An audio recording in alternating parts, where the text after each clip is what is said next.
شادی کر کے منگیتر ہی کو رکھ لیں، یہ زیادہ بہتر ہے، آپ شادی کر لیں، فوٹوؤں کے سہارے نہ جئیں۔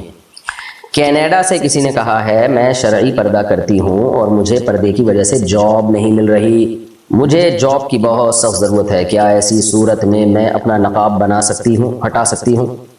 دیکھیں، جاب کی ضرورت خواتین کو شرعی لحاظ سے ہے نہیں، کیونکہ خواتین کا نان نفقہ جب تک شادی نہیں ہوتی باپ کے کندھوں پر ہے، باپ نہ ہو تو بھائیوں کے کندھوں پر ہے، اور شادی کے بعد شوہر کے کندھوں پر ہے۔ یہ تو ہمارا کلچر کی ایسی کی تیسی ہو گئی ہے، یورپی اقوام نے خود تو ڈوبے ہیں صنم، تم کو بھی لے ڈوبیں گے، انہوں نے تو یہ سیٹ اپ کر دیا ہے۔ تو اس لیے شریعت اس کو ضرورت مانتی نہیں ہے کہ خواتین کو جاب کی ضرورت ہے، شریعت اس کو تسلیم نہیں کرتی ہے۔ ہاں، آپ کے گھر کے مرد اگر ذمہ داری ادا نہیں کر رہے، آپ کے والد خرچہ نہیں دے رہے آپ کو، یا خدا نخواستہ آپ یتیم ہیں، یا آپ کے بھائی خرچہ پانی نہیں اٹھا رہے، یا آپ کا کہ شوہر یا آپ ان میرڈ ہیں اور کوئی بھی خرچہ نہیں اٹھا رہا، یا میرڈ ہیں لیکن شوہر نکٹھو ہیں، وہ خرچہ نہیں اٹھا رہے۔ اچھا، یہ بھی آج کل ایک فضول بات ہے کہ جی جب تک دونوں مل کے نہ کمائیں تو خرچہ پورے نہیں ہوتے، یہ سب بیکار کی باتیں ہیں۔ بہت ہی کوئی غریب غربا قسم کا ہو تو اس پہ تو ٹھیک ہے، لیکن نارملی ایسا ہے نہیں۔ اللہ نے مرد کی آمدن میں برکت رکھی ہے، جن گھروں میں خواتین کمانا شروع کر دیں ان گھروں میں برکتیں ہی ختم ہو جاتی ہیں۔ ساری زندگی دونوں مل کے کماتے رہتے ہیں اور پھر بھی بیچارے روتے ہی رہتے ہیں، اور بچے الگ رول رہے ہوتے ہیں، ان کو ماں کی ممتا نہیں ملتی، بچوں کو محبت نہیں ملتی، بہت ہی عجیب زندگی ہوتی ہے، میں تو ترس آتا ہے دیکھ کے۔ تو اس لیے اس کو اپریشیٹ نہیں کیا شریعت نے۔ بہرحال اگر واقعی ضرورت ہے، واقعی کا مطلب یہ ہے کہ کوئی بھی آپ کی کفالت کرنے والا نہیں ہے، یا شوہر واقعی بہت غریب ہے، نہیں ہو رہا بالکل، تو پھر مجبوری میں جاب آپ کے لیے جائز ہے، ظاہر ہے پھر اس میں یہی ہے کہ چہرے کا پردہ ضروری ہے جوان عورت پر، اور اگر نہیں کرنے دے رہے تو آخری گنجائش کے طور پر مجبوری کی حالت میں پھر چہرہ آپ کھول سکتی ہیں، اسکارف نہیں اتار سکتی، چہرہ کھولنے کی شدید مجبوری میں گنجائش ہوگی، لیکن بہرحال جوان اور دیندار عورت کے لیے یہ ہے بہرحال فتنے کی بات۔ مغرب اور عشاء کی پہلی اور دوسری رکعت نہ ملے تو بعد میں ادا کرنے کی کیا صورت ہے؟ دیکھیں، مغرب کی اگر پہلی رکعت نہ ملے تو کوئی بات نہیں، سلام امام نے پھیرا تو آپ کھڑے ہو، ثنا پڑھیں، اعوذ باللہ بسم اللہ پڑھیں، سورہ فاتحہ پڑھیں، پھر بسم اللہ پڑھیں، پھر سورت ملائیں، پھر رکوع کریں، پھر 2 سجدے کر کے بیٹھیں، تحیات دعا درود شریف پڑھ کے سلام پھیر لیں، یہ تو مغرب کا ہو گیا۔ اور اگر عشاء کی آپ کی پہلی رکعت نکل گئی ہے تو بھی یہی طریقہ ہے، اس میں تو بہت آسان ہے۔ اچھا، دوسری رکعت اگر نہ ملے تو کیا کرنا ہے؟ یعنی پہلی اور دوسری دونوں، سوال آپ کا یہ ہے، پہلی بھی اور دوسری بھی، تو بہت ایزی ہے۔ عشاء میں تو بہت آسان ہے، سلام پھیرا امام نے، آپ کھڑے ہو جائیں، وہی ثنا پڑھیں، سورہ فاتحہ سورت ملائیں، پھر 2 سجدے کریں، پھر اس کے بعد دوبارہ کھڑے ہو جائیں، سورہ فاتحہ پڑھیں، سورت ملائیں، اور آخر میں تحیات پڑھ کے سلام پھیر لیں۔ مغرب میں تھوڑا سا مشکل ہو جاتا ہے سمجھنا، مغرب کی 2 رکعتیں نکل گئیں، 1 رکعت ملی آپ کو امام کے ساتھ، تو اب کیا کرنا ہے آپ نے؟ امام نے جیسے ہی سلام پھیرا آپ کھڑے ہو جائیں، ثنا پڑھیں، اعوذ باللہ بسم اللہ پڑھیں، سورہ فاتحہ پڑھیں، پھر بسم اللہ پڑھیں، سورت ملائیں، رکوع کریں، 2 سجدے کریں، اس کے بعد بیٹھ جائیں، پھر تحیات پڑھیں اور پھر کھڑے ہو جائیں، اس کے بعد پھر بسم اللہ پڑھیں، سورہ فاتحہ پڑھیں، پھر بسم اللہ پڑھیں، پھر سورت ملائیں، پھر رکوع کریں، 2 سجدے کریں، آخر میں تحیات درود شریف دعا کے بعد سلام پھیر لیں۔ یعنی ایک ایکسٹرا آپ کو قاعدہ کرنا پڑے گا، اور اگر کسی نے وہ ایکسٹرا قاعدہ نہیں بھی کیا تو بھی ہو جائے گی اس کی نماز۔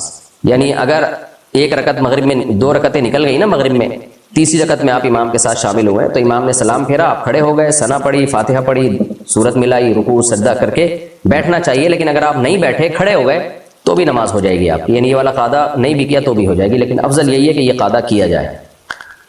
بغیر ٹوپی کے نماز پڑھنا کیسا ہے؟ ناپسندیدہ ہے، نامناسب ہے، خلاف سنت ہے۔ ہمارے نبی صلی اللہ علیہ وسلم ہمیشہ سر ڈھانپ کے نماز پڑھا کرتے تھے، صرف احرام کی صورت میں آپ نے سر کو کھولا ہے، اس لیے یہ قابل تقلید عمل نہیں ہے سر کھول کے سر ننگا کر کے نماز پڑھنا۔ آج کل فیشن چل پڑا ہے، لوگ نہیں ڈھانپ رہے ہوتے سر۔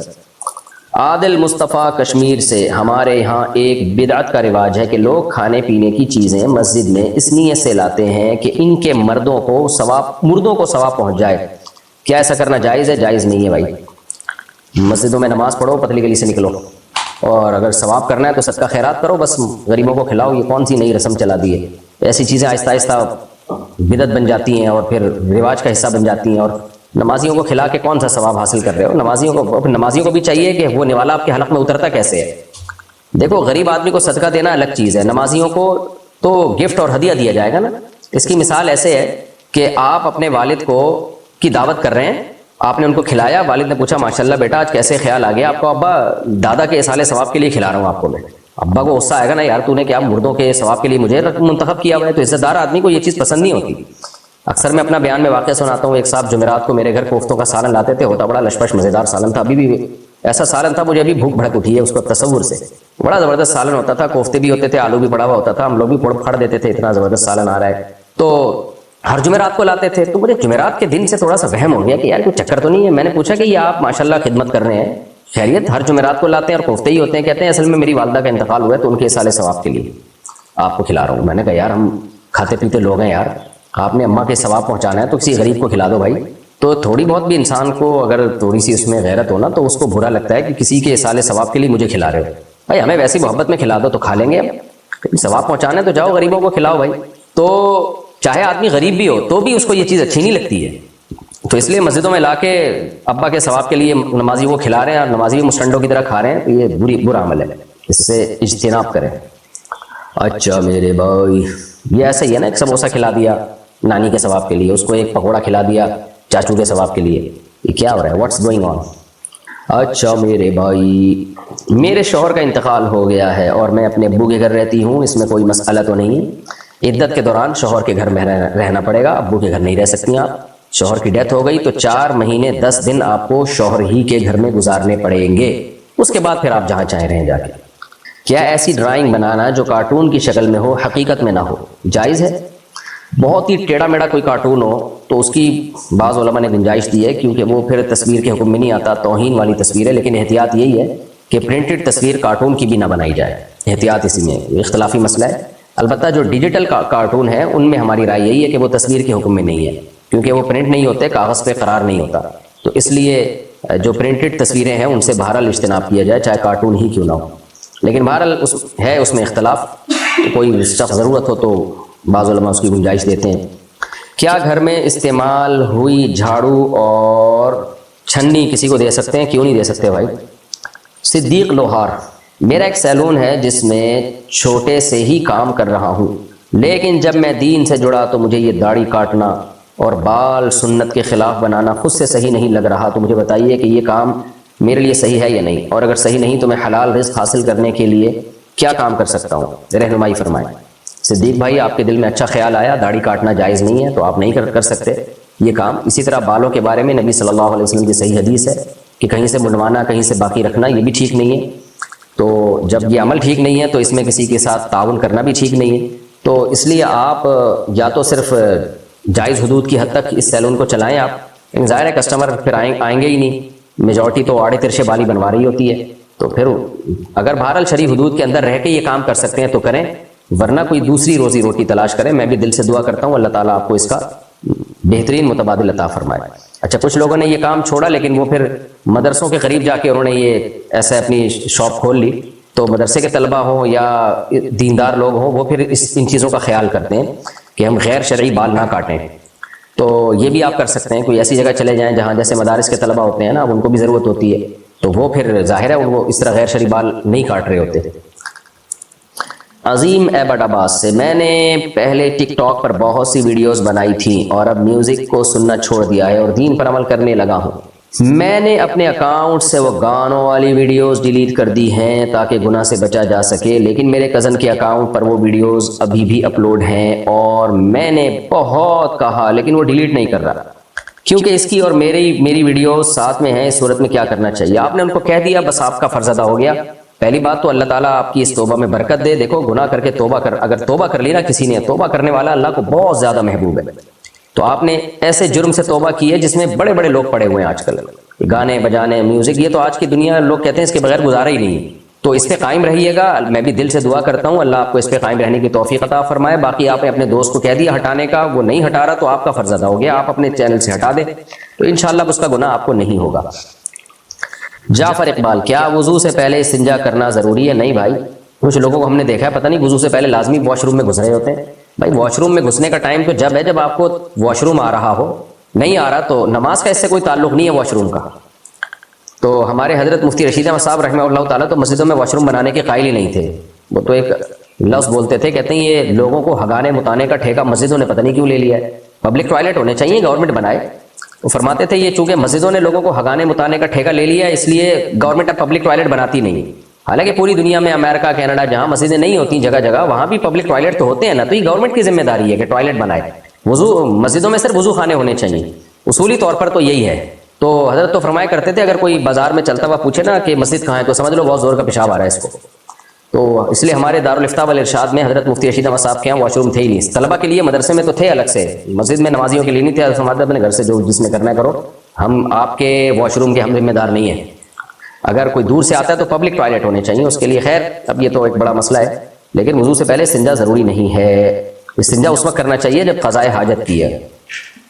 کیا لڑکے اپنا ایک کان چھدوا سکتے ہیں؟ نہیں چھدوا سکتے، جائز نہیں ہے، اس میں خواتین کی مشابہت ہے۔ کیا اسلام میں 2 چوٹی بنانا جائز ہے؟ جائز ہے، پیچھے چوٹی جتنی مرضی بنا لیں، سر کے اوپر نہیں بنا سکتے۔ میں پچھلے 6-8 سالوں سے، یار جب بھی یہ لوگ سالے کہتے ہیں تو مجھے اپنے سالے یاد آنا شروع ہو جاتے ہیں، 6-8 ہی ہیں تقریباً، بلکہ زیادہ ہی ہوں گے۔ میں پچھلے 6-8 سالوں سے اپنے دوستوں کے ساتھ رہتا ہوں اور ہم سب ایک ساتھ بیٹھ کر کھانا کھاتے ہیں۔ پھر اس کھانے کے دوران جو بندہ موجود نہیں اس کی غیبت شروع ہو جاتی ہے۔ نارملی یہی ہوتا ہے آج کل، یہ سب جگہ ہو رہا ہے، صرف آپ کے ساتھ نہیں ہو رہا۔ اس سے کھانے میں چٹنی کا مزہ آتا ہے، یعنی اگر کھانے میں چٹنی نہیں ہے تو آپ کسی تیسرے آدمی کی غیبت شروع کر دیں تو ایسا ہضم ہوتا ہے کھانا۔ رپورٹ ہے یہ۔ میرے بہت منع کرنے کے بعد بھی وہ لوگ نہیں مانتے، اور جو ایسی محفل میں شریک ہو اس کو بھی اتنا ہی گناہ ملتا ہے، تو ایسی صورت میں مجھے کیا کرنا چاہیے؟ بار بار ایسا ہو رہا ہے تو پھر ایسی مجلس چھوڑ دینی چاہیے۔ اس سے انسان کی سوچ میں نیگیٹیوٹی پیدا ہوتی ہے، منفی سوچ پیدا ہوتی ہے، بلا وجہ لوگوں سے بدگمان ہوتا ہے، پھر انسان ماحول سے متاثر بھی ہوتا ہے، اس کی بھی یہی عادت ہو جاتی ہے غیبتیں کرنے کی۔ میں نے اپنی زندگی میں ایسے لوگ دیکھے ان کو غیبت سے بہت نفرت ہوتی ہے، کوئی بیٹھ کے ان کے سامنے کسی کی برائی کرے نا وہ اٹھ کے چلے جاتے ہیں، وہ ان کی زندگی بڑی سکون سے گزرتی ہے۔ تو اس لیے آپ دوستوں کو منع کیا کریں، اور پھر بھی ہر دفعہ میں یہی ہو رہا ہے تو پھر جو ہے ایسے گیدرنگ سے ایوائڈ کرنا چاہیے۔ میری بیگم 21 سال کی ہے اور میرے 2 بچے ہیں اور دونوں آپریشن سے ہیں، اور میرا چھوٹا بچہ ابھی 5 مہینے کا ہے، اور میری بیوی پریگننٹ ہے جو اس کے لیے کمزوری کا سبب ہے۔ تو ایسی صورت میں ہم حمل ضائع کرا سکتے ہیں؟ دیکھیں یہ بچہ آپ کا 5 مہینے کا ہو اور بیوی دوبارہ پریگننٹ ہو جائے تو اس سے کوئی مسئلہ ہوتا نہیں ہے۔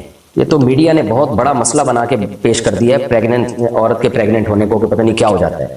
یہ تو نیچرل ہے، پریگننسی نہ ہونا تو مسئلہ ہے، پریگننسی ہونا کوئی مسئلہ نہیں۔ تو بچہ اگر 5 مہینے کا ہے اور دوبارہ پریگننسی ہو گئی تو اس میں کوئی حرج نہیں۔ آپ کی وائف اگر کمزور ہیں تو خوراک اچھی رکھیں، ان کو کھلائیں پلائیں، کمزوری کا علاج تو خوراک میں ہے نا۔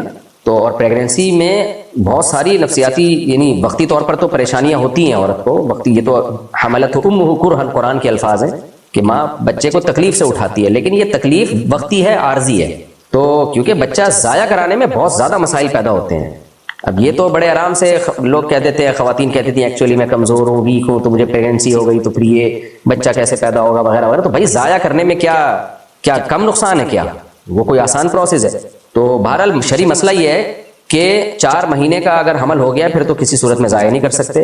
4 مہینے سے کم اگر ڈاکٹر، ماہر ڈاکٹر کہتے ہیں، ایک آدھ ڈاکٹر کی بات نہیں ہے، آپ لیڈی ڈاکٹرز کو جو زیادہ ماہر ڈاکٹرز ہو 4-5 کو دکھا لیں، سب اگر یہی کہیں کہ بھائی ان کی حالت ایسی ہے کہ اس سے ان کو شدید نقصان ہوگا، بیمار ہو جائیں گی، جان کا خطرہ ہے، تو ایسی کنڈیشن میں پھر 4 مہینے سے پہلے حمل ضائع کرایا جا سکتا ہے شدید ضرورت میں۔ اور اگر ایسی ویکنیس نہیں ہے، کوئی اتنی شدید نوعیت کی سچویشن نہیں ہے تو پھر حمل ضائع نہیں کرایا جا سکتا۔ اور یہ اس پہ خوش ہونا چاہیے، اللہ آپ کو اولاد دے رہا ہے اور نعمت ہے اولاد۔ تو مسئلہ میں نے جو بتانا تھا وہ بتا دیا کہ اگر واقعی کوئی شدید مسائل ہیں، یہ تو ڈاکٹر بتائے گا نا، یہ تو میں نہیں بتا سکتا کہ کتنی کمزوری ہے آپ کی وائف میں، کہ کوئی شدید خطرہ ہے خدا نخواستہ بچے کے معذور ہونے کا یا ماں کے مرنے کا یا اس کے کوئی خطرناک حد تک اس کی صحت کو نقصان کا خطرہ ہے۔ تھوڑا بہت تو رسک ہر حمل میں ہوتا ہی ہے، اس لیے اس کا کوئی اعتبار نہیں ہے۔ تو باقی اگر غالب گمان ہو کہ خطرہ ہے تو پھر 4 مہینے سے پہلے حمل گرانے کی گنجائش ہے، لیکن حمل گرانے سے کمزوری اور زیادہ بڑھے گی، یہ بھی ذہن میں رکھنا، اور آئندہ پریگننسی کے امکانات بھی بہت کم ہو جاتے ہیں، بڑے مسائل کھڑے ہوتے ہیں۔ دیکھیں اللہ تعالیٰ کا جو نظام ہے نا، فطرت سے کبھی نہیں لڑنا چاہیے۔ اگر آپ کا بچہ 5 مہینے کا ہے اور وائف کو پریگننسی دوبارہ ہو گئی، عام طور پر ہوتی نہیں ہے، جب خواتین بچے کو دودھ پلاتی ہیں تو پریگننٹ نہیں ہوتی وہ، یہ قدرت کا ایک نظام ہے۔ اگر وہ ہو گئی ہیں تو اس کا مطلب اللہ نے اتنی صلاحیت رکھی ہوتی ہے، کیونکہ جیسے حدیث میں آتا ہے نا تزوج الودود الولود، اس عورت سے نکاح کرو جو کثرت سے اولاد دے۔ تو کثرت سے اولاد کا کیسے پتہ چلتا ہے؟ بعض خواتین میں اللہ نے یہ صلاحیت رکھی ہوتی ہے کہ ان کو وہ جلدی پریگننٹ ہو جاتی ہیں، جلدی بچہ جن لیتی ہیں، تو نبی نے حکم دیا کہ ایسی ہی عورت سے نکاح کرنا چاہیے، کیونکہ نکاح کا بنیادی مقصد ہی تکثیر نسل ہے، بچہ پیدا کرنا نہیں ہے، نسل بڑھانا ہے، یہ خوب سمجھ لیں۔ تکثیر نسل کو بچانا نہیں ہے، نسل کو بڑھانا ہے نکاح کا مقصد۔ ہر جانور بھی جو مرد ان کے جو میل فیمیل میں ملاپ ہوتا ہے نا، وہ نسل بچانے کے لیے نہیں ہوتا، وہ نسل بڑھانے کے لیے ہوتا ہے۔ تو انسان تو مقصود کائنات ہے، اس میں اللہ مرد اور عورت کا ملاپ اس لیے رکھے کہ بس ایک دو بچے پیدا ہوں تاکہ نسل باقی رہے۔ یہ کیسے ہو سکتا ہے بھائی؟ جب ہر مخلوق میں نسل کی بقا کے بجائے نسل بڑھانے کے لیے مرد اور عورت کا، نر اور مادہ کا ملاپ ہے، تو انسان جو مقصود کائنات ہے، جس کے لیے اس کائنات کو بنایا گیا، اس میں نسل بچانا مقصد نہیں ہے، نسل بڑھانا مقصد ہے۔ تو اس لیے پروپیگنڈے سے متاثر نہ ہو۔ جو شرعی مسئلہ تھا وہ میں نے بتا دیا۔ اگر کوئی لیڈی ڈاکٹرز کہتی ہیں آپ کو 2-4 کہ بڑی شدید خطرہ ہے، تو پھر گنجائش ہے بھارت۔ میں نے اپنی بیوی کو بذریعہ ڈاک گواہوں کے دستخط کے ساتھ 3 طلاق دی ہے، اور اب 2 سال بعد مجھے لگا کہ مجھ سے غلطی ہوگی۔ جلدی لگ گیا آپ کو، بہت جلدی لگ گیا آپ کو، اور میں ان سے دوبارہ نکاح کرنا چاہتا ہوں۔ اس کا شرعی حکم کیا ہے؟ نہیں ہو سکتا نکاح بھائی، 3 طلاقوں کے بعد نہیں ہو سکتا نکاح۔ تو لا تتخذوا آیات اللہ ہزوا، اللہ تعالیٰ طلاق کے احکام بیان کر کے فرماتے ہیں کہ اللہ کی آیات کو مذاق نہ بناؤ۔ تو اس لیے اب آپ کی زوجہ کہیں بھی نکاح کر کے زندگی گزارے، اتفاق سے وہاں سے طلاق ہو گئی یا اس کی ڈیتھ ہو گئی، یا ویسے ہی آپ کی زوجہ نے اس سے ڈیورس مانگ لی کہ بھئی میں نہیں رہنا چاہتی، اور اس نے دے دی ڈیورس، تو عدت کے بعد پھر وہ جہاں چاہے نکاح کر سکتے ہیں، آپ سے بھی کر سکتی ہیں اور کسی اور مرد سے بھی کر سکتی ہیں، ادروائز آپ کا ان سے نکاح نہیں ہو سکتا۔ خاوند اپنے والد کی خدمت نہ کرنے کا عذر بنا کر طلاق دینے کا کہتا ہے۔ بیوی اپنی ساری کوششیں کرے لیکن والدین جھوٹ موٹ کی باتیں بنا کر خاوند کو تیش دلائیں اور بیوی کے والدین کو اس کے گھر لے جانے کا کہیں، اور اس عورت کے 5 بچے بھی ہیں، کیا اس عمل سے طلاق ہو جائے گی؟ دیکھیں، طلاق تو طلاق دینے سے ہوگی، زبان سے کہے یا لکھ کے دے۔ تو باقی اس طلاق کی بیس کیا ہے؟ بیس کبھی درست بھی ہوتی ہے، کبھی بیس اس کی غلط بھی ہوتی ہے۔ تو اب بیس کے بارے میں تو میں نہیں بتا سکتا۔ آپ وہ جو شوہر کہہ رہے ہیں کہ میرے والد کی خدمت نہیں کرتی، خدمت نہ کرنے کا مطلب کیا ہے؟ بعض خدمتیں تو ایسی ہوتی ہے نا جو بہت ہی، ان کو نہ کرنا تو انتہائی درجے کی غیر اخلاقی حرکت ہوتی ہے۔ مثال کے طور پر بوڑھے والد صاحب بیٹھے ہوئے ہیں، وہ بہو سے کہتے ہیں بیٹا ذرا مجھے پانی پلا دو، اور بہو کہہ نہیں میں نہیں پلا رہی۔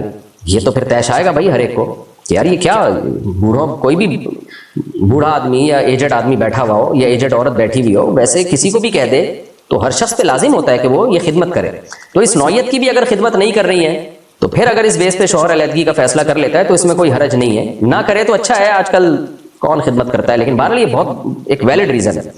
اور اگر خدمت کا مطلب یہ ہے کہ وہ جیسے گھروں میں ماسیاں خدمتیں کر رہی ہوتی ہیں، اس ٹائپ کی خدمت ہے، تو پھر اس میں بہرحال اس بیس پہ طلاق نہیں دی جا سکتی، کیونکہ خدمت میں ہر عورت کے جذبات دوسرے سے مختلف ہوتے ہیں، کچھ بہت خدمت والی ہوتی ہیں، کچھ کم خدمت والی ہوتی ہیں، تو اس بیس پہ پھر طلاق نہیں دینی چاہیے۔